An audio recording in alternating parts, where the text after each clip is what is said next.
સત્તાધારનો વિવાદ દિવસે ને દિવસે વકરી રહ્યો છે। વિજય બાપુ અને ગીતા વ્યાસના પ્રેમ પ્રકરણમાં અનેક નવા મોટા ખુલાસાઓ થઈ રહ્યા છે। ફરી એકવાર નવાબાએ વિજય બાપુને લઈને નવા મોટા ખુલાસાઓ કર્યા છે। એકબીજા બા મેદાને આવ્યા છે, જેમણે પોતાની આપવીતી જણાવી છે અને તેમણે વિજય બાપુ અને ગીતા વ્યાસના પ્રેમ પ્રકરણને લઈને પણ મોટા નવા ખુલાસાઓ કર્યા છે, જે વિજય બાપુની ભોગ બન્યા છે। વિજય બાપુએ જે રીતે તેમને હેરાનગતિ કરી છે તે પણ તેઓ કહી રહ્યા છે। સાંભળીએ એ બાને કે વિજય બાપુ પર મોટા આક્ષેપો કરતા એ બા શું કહી રહ્યા છે।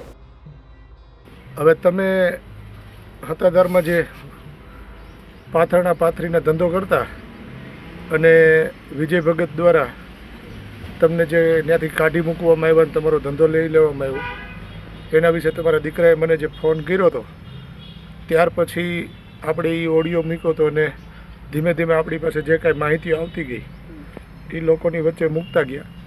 પણ હવે અત્યારે સત્તાધારનો મુદ્દો એટલો બધો આગળ વધી ગયો છે કે વિજય ભગત માથે જે કાંઈ આક્ષેપો લાગે છે એમાં મોટાભાગના આક્ષેપો એના ભાઈ નીતિનભાઈએ જ કર્યા છે। હવે એ સાચા છે કે ખોટા છે એ પુરવાર કરવા માટે અત્યારે મીડિયા અને બધા મથી રહ્યા છે।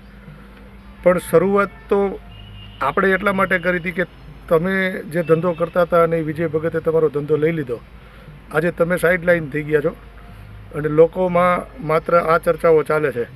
તો તમારી સાથે જે કાંઈ બનાવ બન્યો હતો એ હકીકત અત્યારે આપણે સમાજની વચ્ચે મૂકવાની છે, એટલે મને પહેલેથી આખી વિગત આપો, શું થયું હતું?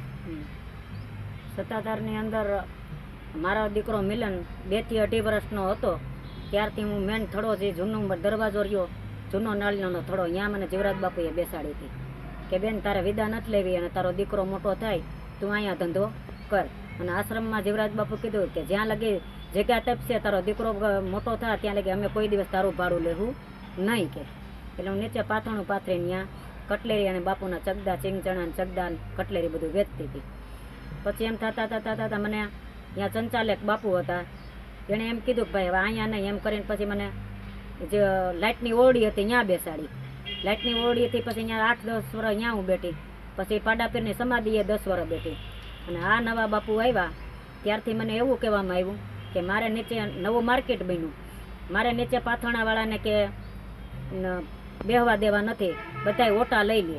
એટલે પછી જે મિટિંગ એણે ગોઠવી તો મિટિંગમાં અમને લોકો ના પાડતા હતા, છતાંય બાપુએ કેવરાયું ભાઈ છે પાથરણાવાળાએ ભલે મિટિંગમાં આવતા। મિટિંગમાં અમે અહીંયા ગયા એટલે કે ભાઈ તમારે બધી વસ્તુ વેચવાની પણ મારે ભાડું લેવું છે, આવું મને વિજય બાપુએ અમને ઊભા કરીને બોલ્યો। એટલે મેં કીધું બાપુ કાંઈ વાંધો નહીં, જે તમે ભાડું નીમશો એ ભાડું હું ભરીશ એમ કરીને પછી અમને ઓટા આપવામાં આવ્યા।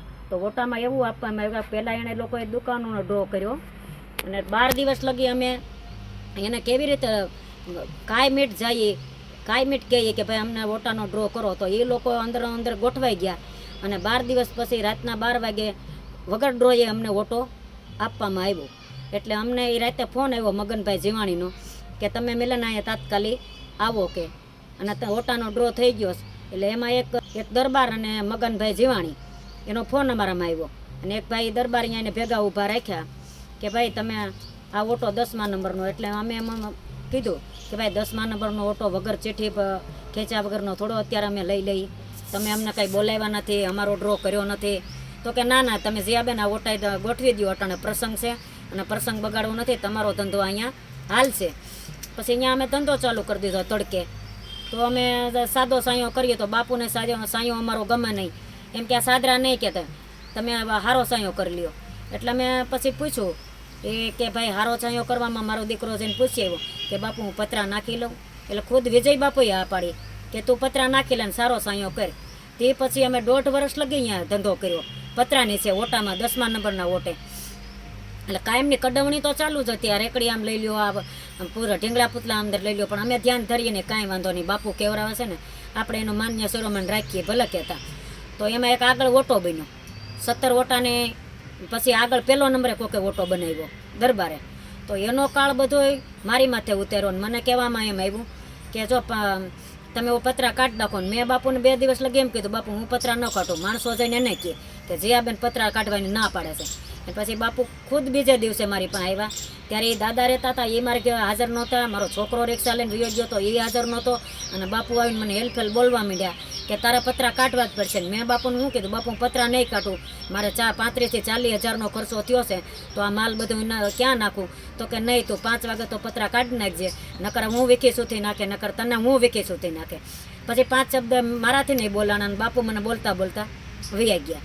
એને આજ વર્ષ 8 વર્ષ થઈ ગયા. 2017માં મારું એને બગડાવ્યું છે, બરાબર. ચાલુ ધંધો રોટલાના ધક્કો વિજય બાપુએ માર્યો મારા. અમે અટાણે રખડતા થઈ ગયા ધંધા વગરના. તો બાપુ એમ કે પછી અવારનવાર માણસોને મોકલીએ તો માણસો શું કે બાપુ તમારા ધંધાની ના પાડે છે, બાપુ તમને ના પાડે છે કે એના ધંધો અહીં કરવા દેવો જ નથી, એ અહીંયા નહીં જ મારી જગ્યામાં. એટલે મેં એમ કહેવા પછી અમે એમ કીધું, અમારા ભેગા દાદા રહેતા હતા એને ગયા, એ ગૌશાળામાં ગયા તો એને ગાળું દે. મારો દીકરો પૂછવા જાય એટલે મારા દીકરાને એમ કે એ તું રિક્ષા આંક, તું રિક્ષા લાયક છો, અહીંયા બીજો તને ધંધો નથી કરવા દેવો. અવારનવાર અમે 8 વર્ષથી બહુ જ મહેનત કરી, પણ અમને આ બાપુ ધંધો કરવા દેતા નથી. તો સત્તાધારમાં વિવાદિત વિજય બાપુનો વિવાદ રોકાવાનું નામ નથી લઈ રહ્યો. એક પછી એક નવા ખુલાસાઓ થઈ રહ્યા છે, એક પછી એક નવા લોકો મેદાને આવી રહ્યા છે. આમ તો સમગ્ર ગુજરાતના સાધુ સંતોએ મળીને વિજય બાપુનું સમર્થન કર્યું છે, પરંતુ અહીં શંકાની સોય ત્યાં આડી છે કે વિજય બાપુ ગીતા વ્યાસને લઈને કોઈ પણ ખુલાસો નથી કરી રહ્યા. ત્યારે આ બાએ જે ખુલાસાઓ કર્યા છે વિજય બાપુ અને ગીતા વ્યાસને લઈને, તેના વિશે તમારું શું માનવું છે? વિજય બાપુ પર જે મોટા આક્ષેપો કર્યા છે તેને લઈને પણ તમે શું માનો છો? અમને કમેન્ટ કરી ચોક્કસથી જણાવજો. તથા અમારી ચેનલ નિર્ભય ન્યૂઝને લાઇક, શેર અને સબસ્ક્રાઇબ કરવાનું ભૂલશો નહીં. આભાર.